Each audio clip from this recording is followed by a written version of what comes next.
The second board was Pekka Köykkä versus Johann Hjartarson. Johann is almost 60 years old. He used to be 2600 like 20 years ago. So he has dropped like 200 rating points. And so yeah, he's clearly not at his best anymore, but he's still very strong, as you can see from this game. And the game was named Joe Indian, and Pekka chose maybe the most complicated version of the whole variation, f3. And especially after c5 and d5, it gets really funky. And e takes d5 happened, and this is somewhat rare. Usually black waits for the right moment. For example, b5 is one move, and this might happen, and black just takes on c4. But after e takes d5, now black cannot take anymore. There's no c4 to take. I mean, not yet, because bishop takes b5. But after castles knight e2, if black plays b5, it's not threatening anything. So maybe this is slightly, maybe this is a slightly better version for white than usually. Anyway, both develop normally, and rook b8. He's preparing b5, because if you play b5 immediately, there's a4, and if c4, white will just take on b5 because the pawn is pinned, and if rook b8, white would just take on b5, and black is forced to give up his bishop for the stupid knight on c3. You can see it's not really going anywhere. So white is quite happy with the trade, and then he has a nice target on b5 that he can put some pressure. So he prepared the b5 with rook b8, and Pekka played bishop g5. He's developing his last minor piece. Makes a lot of sense.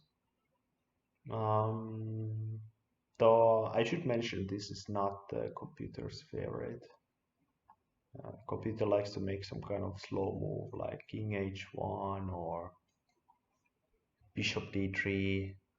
Maybe the bishop comes to c2, knight comes to e2, waiting for black to play c4 so he can play knight d4. So some kind of slow build-up. Not completely easy to understand why. Bishop g5 is just very natural, and the idea is that now Pekka is hoping that he can sacrifice on h6. Like right now, it's already looming in the air, and he just went for it. Now bishop h6 is definitely a threat, but black just ignores and just develops his knight to a better square. And it seems like all the sacrifices are actually not working. For example, bishop take h6, black can just take on f5, and there's nothing for white. So it seems knight f5 was maybe a bit too early. Anyway, white just protects his knight, and if black takes, he's hoping to use the g file for an attack. Computer doesn't really care, but for you human, it's quite scary. After these moves, it seems like the bishops will be traded, and then it will be very difficult to sacrifice anywhere. without the dark square bishops. The knight on c3 is just too far away from action, and bishop on e2 is just not helping. And Hjartarson played a very human move, bishop a5, just trying to trade off the dark squared bishops, so white can never sacrifice anything anywhere. There was also a very sexy move, a very unnatural.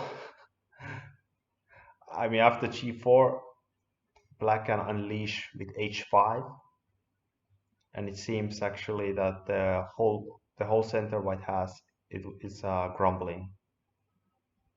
Maybe for a King's Indian player, this might be feasible to see, because there are a lot of sacrifices like that. And for example, if g5, there's bishop f5, and if white just captures back, this is a really nice move, knight d3. And looks like white has won a piece, but rook e3 with a little tactic, black wins the queen. Also, if h3, it seems like there's gonna be another sacrifice and everything is opening up. Anyway, bishop a5 is maybe the most human, and Pekka just ignores the opponent's idea. I think he thought black's idea was to play b4, but it was actually not the case. And computer doesn't want to allow the exchange of the knight. If you look at the bishop on c8, it's just not very useful, but the knight is very strong. So the computer wants to just play knight d4, and you know, it's always just waiting to jump somewhere, and the bishop on c8, it just doesn't know what to do.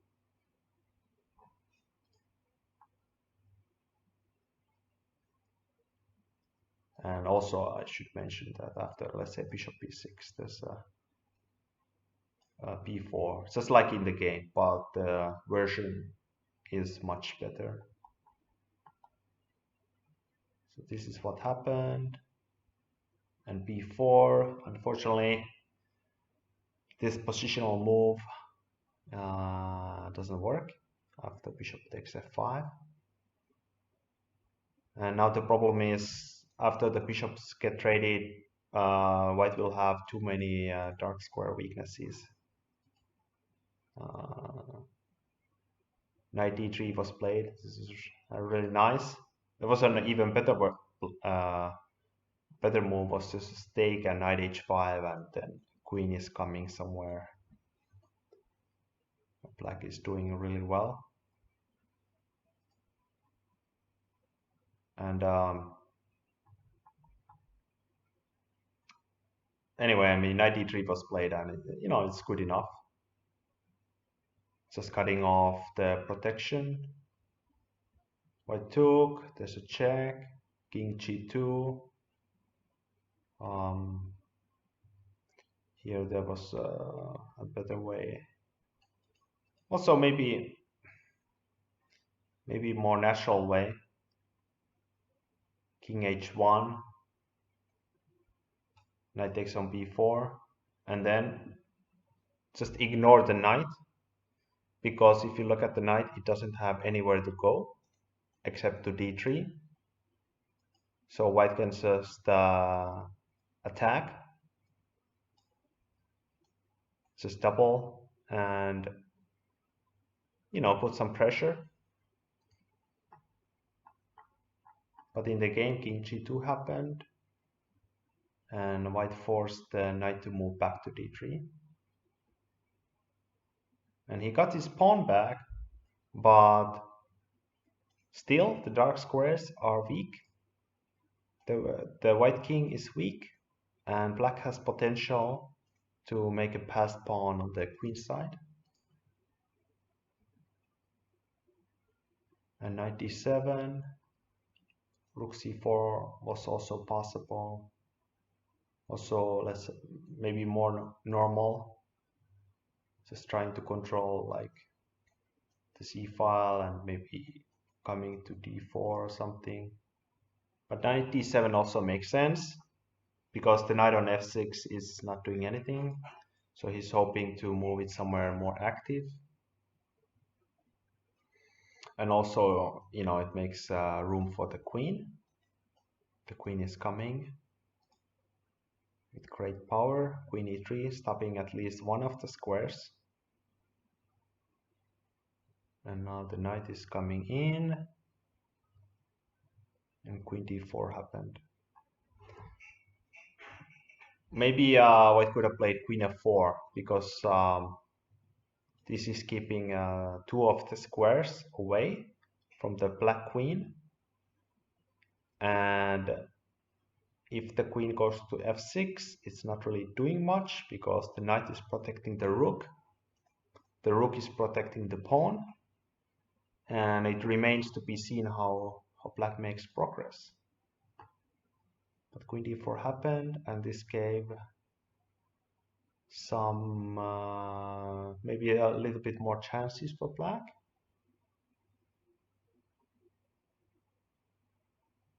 Now king steps away from the pin. h5. It's just really difficult to defend. g6. Maybe not the most accurate move. After white found this queen c1 move. And now the dark square weaknesses don't matter as much. But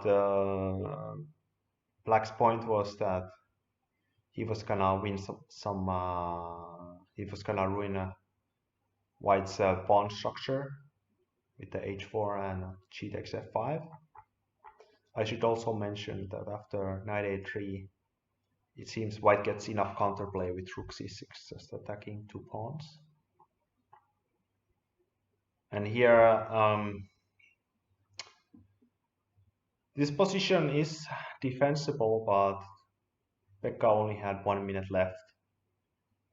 And there were still 5 more moves to go to the time control, so it's very difficult to find the most accurate moves. And but you know, if he had a little bit of time, I'm sure he would have found knight f1 with the idea to attack two things at the same time. So we are attacking the pawn and we are attacking the knight because we really want to exchange as many pieces as possible so we can safely make a draw. And you know, like if black takes, then the rook is very active here.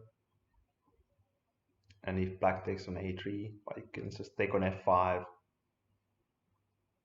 d6 is weak, h4 is weak, rook is coming to g1. But knight e2, this is the intuitive move because you want to put the knight to maybe d4, c6. Also, maybe this wasn't the most accurate move. It could have maybe sacrificed the pawn, but all these things are just really difficult to find when you're a really long time. And one more inaccuracy. It was maybe still possible to make a draw, but you really have to be a genius to find all these ideas. And somehow there's like some kind of check, a knight b4, some kind of double attack, and maybe white survives. It's very, very difficult. It's much easier to defend it beforehand, you know, before the situation gets so bad. And yeah, now it's really bad. Knight d3 is coming, f3 is hanging. and white gets some counterplay because he got the pawn, but unfortunately black is up 2 pawns, and the knight on e5 is a monster. It's stopping the pawn from the d5 pawn from promoting, and it's also helping the attack. One of these pawns is going to promote for black, and here Pekka resigned because a2 and rook h1 is just gonna win the rook. And this is quite a interesting game. Definitely felt like, Hjartarson was just a better player, understood the position better, and especially this bishop d4 move. This was basically where the whole thing was decided. Like Pekka, it seems like he just didn't take bishop f5 too seriously. He thought, oh yeah, there's gonna be some kind of action on the g file, so black just shouldn't take it. But quickly, especially after knight d3, I think he quickly realized, oh man, this is really bad for me. And yeah, then it slowly got worse and worse. Even though there was theoretically it was possible to make a draw in the end game. Very difficult to do it, very low in time. So yeah, good game from Johann.